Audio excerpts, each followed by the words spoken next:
Bismillahirrahmanirrahim. Assalamualaikum warahmatullahi wabarakatuh. Baik, di video kali ini kita akan membahas tentang merancang pengalaman belajar. Apa sih merancang pengalaman belajar itu? Mari kita simak dengan baik. Oke, pengalaman belajar. Pengertian pengalaman belajar adalah pengalaman belajar bukan sekadar aktivitas kelas, tapi sistem pengalaman yang terstruktur, yaitu teks, tugas, interaksi, dan refleksi yang disusun dengan jelas, yaitu mengandung unsur apa aja. Yang pertama, tujuannya yang jelas. Yang kedua, keterlibatan aktif. Yang ketiga, perubahan kemampuan struktur. Lalu yang terakhir, bahasa dipelajari melalui penggunaan nyata, bukan hafalan. Jadi, unsur yang pertama yaitu tujuan yang jelas. Nah, jadi dalam pengalaman belajar ini memiliki tujuan yang jelas, yaitu kepada peserta didik atau murid atau siswa. Yang kedua, keterlibatan aktif. Jadi, di dalam pengalaman belajar ini bukan hanya sekedar materi saja, tapi bagaimana siswa ini bisa mengimplementasikan apa yang sudah mereka dapat di dalam kelas, atau pengalaman apa yang mereka ketika dalam belajar bahasa Arab.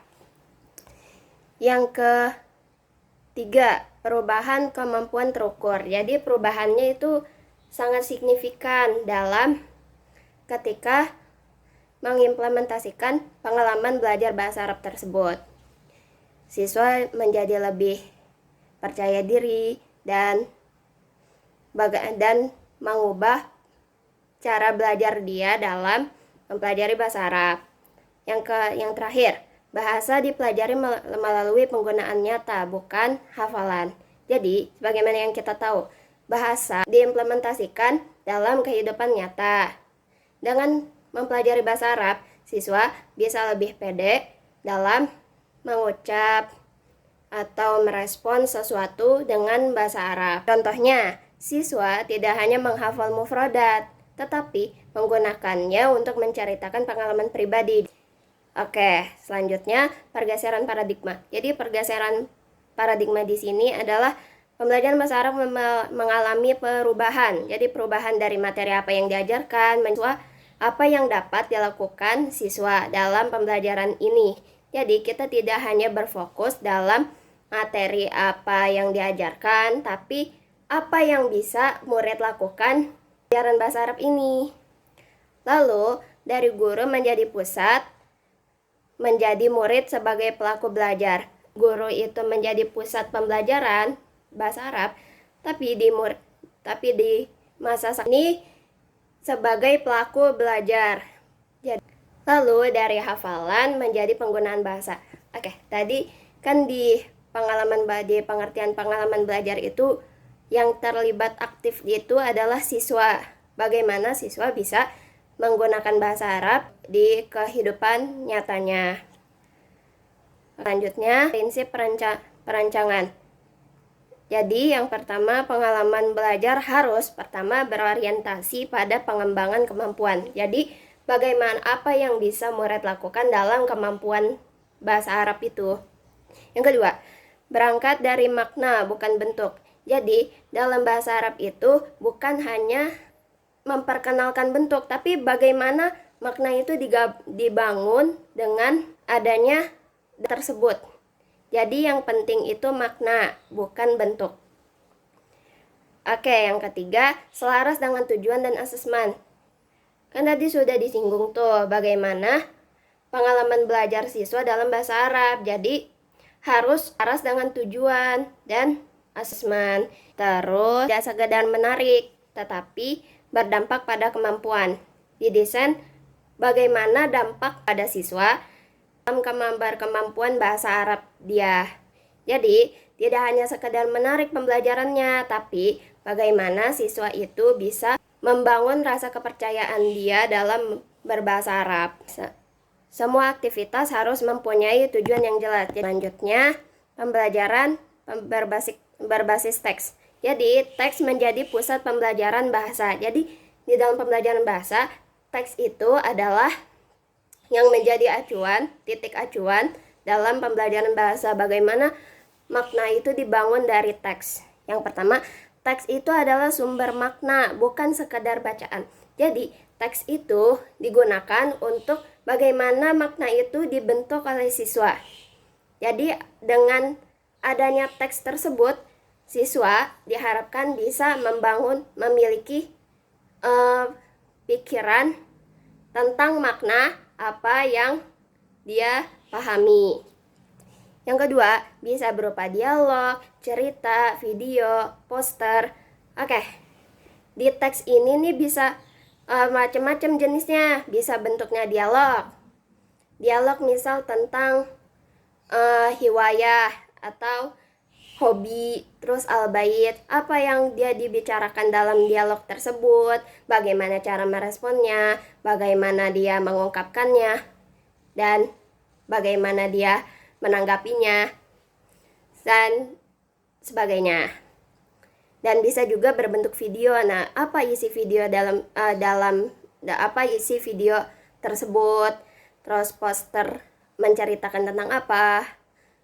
Maknanya apa?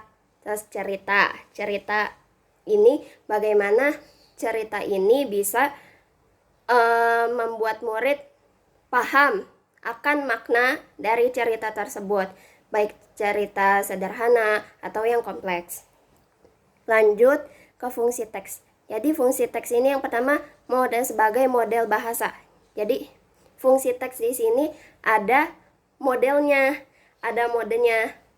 Yang kedua, ada sumber informasi. Jadi bagaimana siswa ini menerima informasi dari teks tersebut. Yang ketiga, dasar produksi bahasa. Dasar produksi bahasa ini bagaimana siswa ini bisa menciptakan bahasa dengan kata-kata. Gitu. Jadi, murid ini belajar bahasa melalui teks apa yang dia baca. Bisa jenis teksnya tuh bisa dialog, cerita, video, poster, dan lainnya. Oke, lanjut ke interaksi, kolaborasi, dan mediasi. Jadi, interaksi, kolaborasi, dan mediasi ini adalah kemampuan bahasa berkembang melalui penggunaan media sosial. Yang pertama, interaksi. Interaksi ini bagaimana siswa bisa bertanya, menjawab, atau merespons, lalu bisa berdiskusi atau menanggapi teman topik apa yang dibicarakan oleh teman diskusinya. Oke, terus ada kolaborasi. Kolaborasi ini ada kayak kerja kelompok, terus berbagi ide. Oke, di kolaborasi ini ada dua ide, ada dalam berdiskusi, ada dalam diskusi. Jadi bagaimana siswa ini bisa bekerja sama dalam kelompok, lalu berbagi ide yang dia punya dipaparkan langsung kepada teman-temannya. Lalu ada mediasi. Mediasi itu apa? Mediasi itu adalah menjelaskan ulang, merangkum, dan membantu teman. Jadi dalam mediasi ini adalah bagaimana siswa ini bisa menjelaskan ulang apa yang ada, hasil diskusi dia dari interaksi dan kolaborasi dia. Lalu merangkum, bagaimana siswa bisa merangkum poin-poin yang ada dalam ide dia. Terus membantu teman. Jadi dalam mediasi ini tidak hanya menjelaskan ulang dan merangkum saja, tapi juga membantu teman dalam ketika teman ini membutuhkan ide yang lebih tepat untuk topik diskusinya. Oke. Contohnya, siswa membaca teks lalu menjelaskan kembali ke temannya. Selanjutnya, pembelajaran berbasis tugas. Jadi pembelajaran berbasis tugas ini adalah aktivitas bermakna yang menuntut penggunaan bahasa. Jadi tugas ini adalah pekerjaan murid untuk bagaimana guru ini bisa mengetahui seberapa paham murid sudah membangun makna yang bicarakan atau mereka implementasikan dalam kehidupan nyata. Misal, tugas adalah aktivitas bermakna yang menuntut penggunaan bahasa. penggunaan bahasa di sini dituntut dalam tugas. Jadi bagaimana tugas ini bisa dikembangkan oleh murid atau dikembangkan oleh murid untuk mengasah sejauh mana mereka dalam bahasa Arab. Yang pertama, memiliki tujuan komunikasinya. Nah, yang kedua, berbasis tindakan atau ada aktivitas nyata. Jadi, bukan hanya tujuan tapi adanya tindakan. Lalu, menghasilkan performa. Jadi, bagaimana performa yang diberikan murid, kemampuan berbicara, performa yang dikeluarkan murid dalam tugas ini bisa bermanfaat untuk dirinya dan gurunya juga. Bukan sekadar latihan, tapi penggunaan bahasa juga.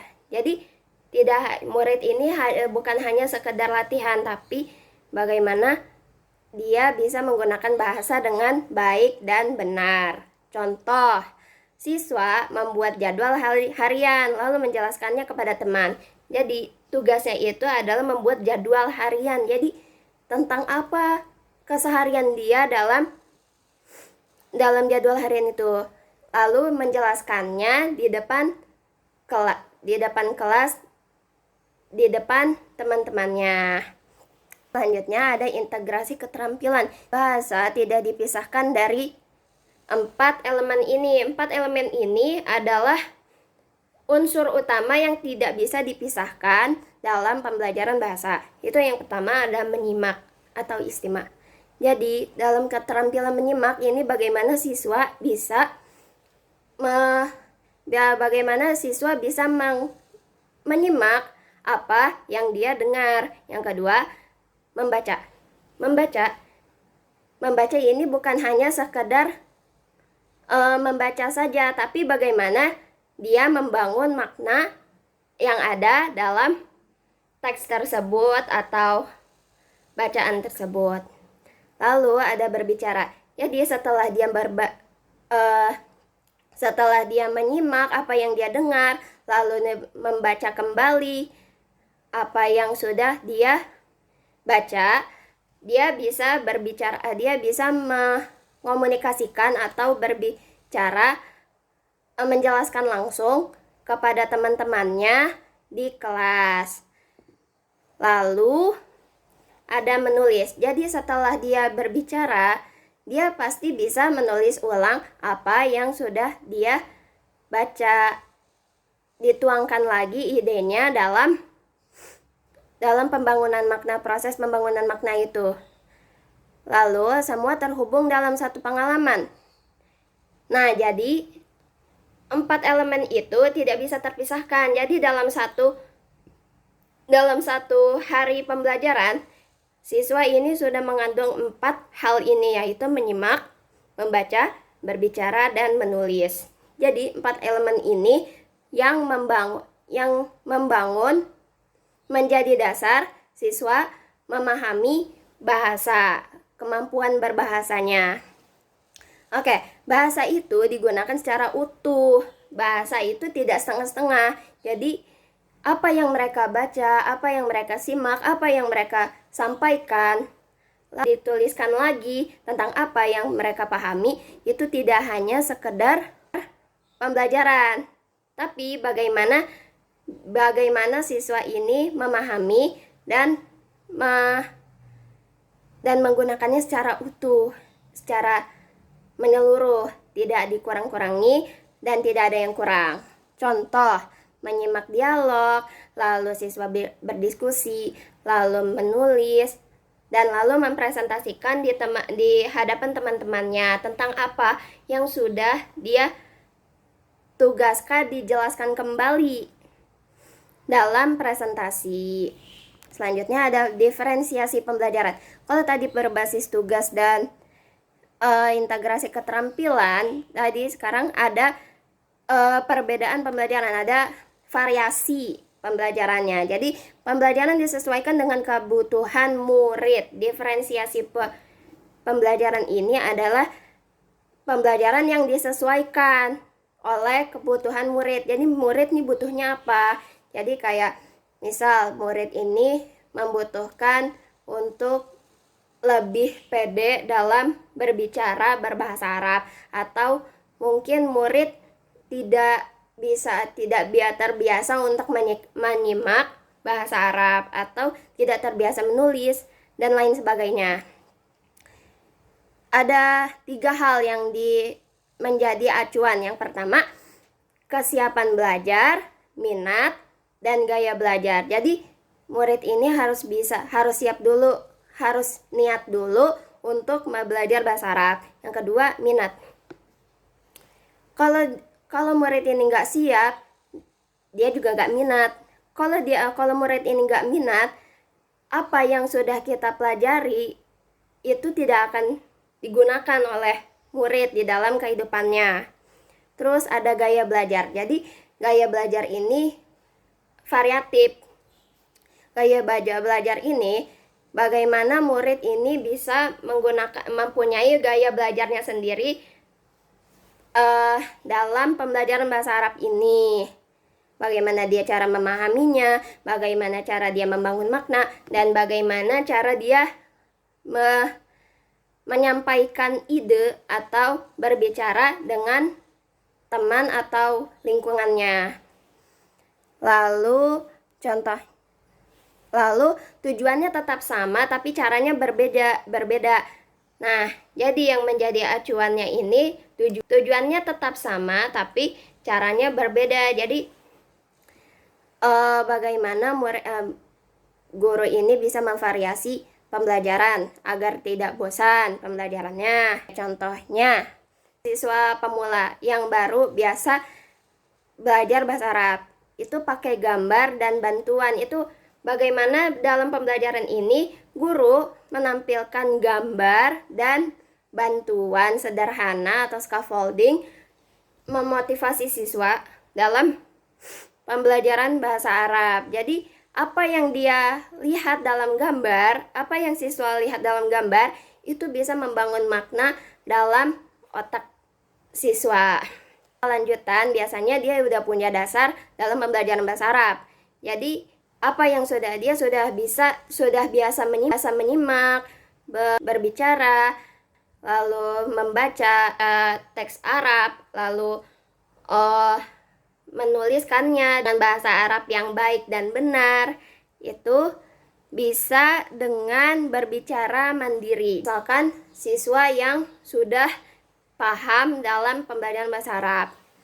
Oke, yang terakhir ini lalu ada refleksi pembelajaran. Oke, di refleksi pembelajaran ini bagaimana apa yang guru bisa refleksikan, apa yang kurang, apa yang seharusnya ditingkatkan dalam pembelajaran bahasa Arab di kelas tadi. Jadi bagaimana guru ini bisa terus merefleksikan dirinya dalam pembelajaran bahasa Arab. Apa yang salah, apa yang kurang, apa yang benar, apa yang seharusnya dipertahankan, dan lalu apa model pembelajaran yang harus ditingkatkan. Metodenya bagaimana, strateginya bagaimana, dan lain-lainnya. Itu bisa direfleksikan setelah pembelajaran bahasa Arab itu selesai. Contoh, refleksi itu membantu murid memahami perkembangan belajar. Jadi bukan hanya guru saja, tapi murid ini bisa memahami perkembangan belajar bahasa ini sejauh mana dia bisa memahami perkembangan belajar bahasa Arab ini. Apa yang sudah dia bisa katakan, apa yang sudah dia bisa tuliskan, apa yang sudah dia pahami dalam bacaan, lalu apa yang sudah dia simak dengan baik. Itu bisa menjadi refleksi murid dalam pembelajaran setelah pembelajaran itu berlangsung. Oke, apa yang sudah dikuasai, apa yang masih sulit, strategi apa yang digunakan, atau ini sudah benar atau tidak, metodenya, dan lain-lainnya. Kesalahan adalah bagian dari belajar. Jadi, dalam refleksi pembelajaran ini, kita jadi bisa memilih mana yang bisa kita upgrade atau kita bisa tingkatkan dalam pembelajaran bahasa Arab ini. Kesalahan itu wajar. Itu adalah bagian dalam pembelajaran. Jadi, walaupun hari ini kita salah, kita akan terus berefleksi agar tidak mengulangi kesalahan apa yang ada dalam yang kita lakukan setelah pembelajaran kemarin. Contohnya, siswa menuliskan pengalaman belajar skala presentasi.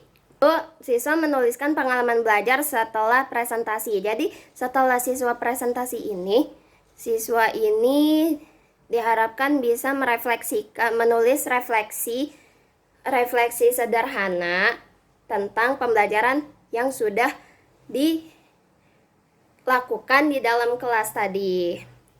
Penutup.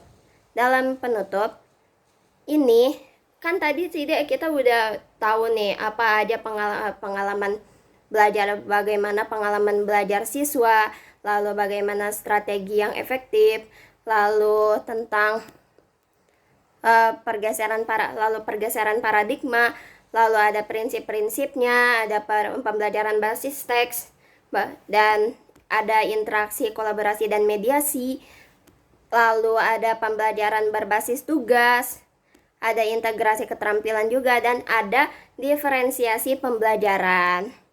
Dan diakhiri dengan refleksi pembelajaran. Jadi apa yang sudah kita dapatkan dalam pembelajaran bahasa Arab ini sangat menguntungkan. Apakah bermanfaat apa yang sudah kita pelajari dalam kelas tadi? Pembelajaran bahasa Arab yang baik itu adalah pembelajaran bahasa yang komunikatif. Jadi, dalam pembelajaran bahasa Arab ini, siswa harus komunikatif, harus aktif harus komunikatif dengan teman atau dengan teman diskusinya, atau aktif dalam bertanya di dalam kelas tentang apa yang sudah kita pelajari dalam pembelajaran hari ini atau seterusnya.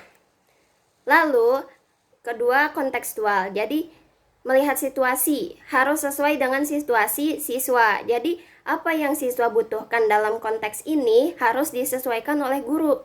Yang ketiga, ada berorientasi pada makna. Jadi kan seperti tadi sudah kita singgung bagaimana orientasi makna dalam bahasa Arab ini bisa dibangun siswa dengan baik dan benar.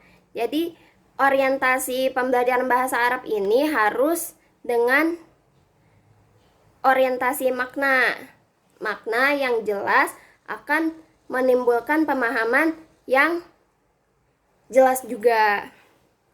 Lalu melibatkan murid secara aktif. Jadi dalam pembelajaran bahasa Arab ini, guru menuntut murid untuk aktif. Aktif dalam hal apa?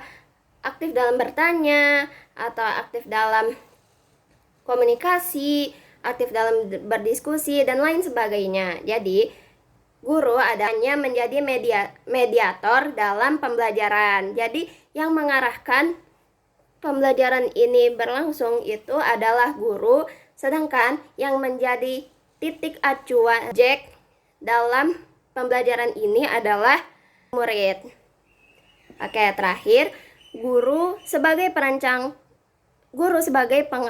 pengalaman belajar. Sebagai yang mana kita tahu nih, guru itu hanya sebagai perancang pengalaman belajar saja. Jadi perancang pengalaman belajar siswa tuh seperti apa? Sebagai kayak membuat tugas, lalu menentukan topik apa yang harus murid lakukan, murid bisa apa, tujuannya apa, manfaatnya apa, dan lain sebagainya.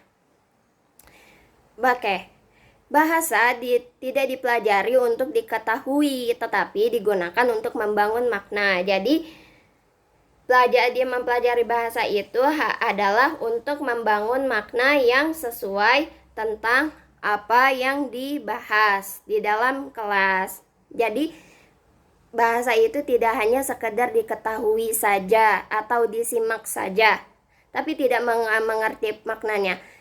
Tapi bahasa itu digunakan untuk memahami dan menggunakan makna secara kontekstual dalam kehidupan sehari-hari dengan sifat yang komunikatif, kontekstual, dan berorientasi makna. Jadi, pembelajaran bahasa itu digunakan untuk membangun sebuah makna yang jelas. Sekian presentasi dari saya. Kurang lebihnya mohon maaf. Wassalamualaikum warahmatullahi wabarakatuh.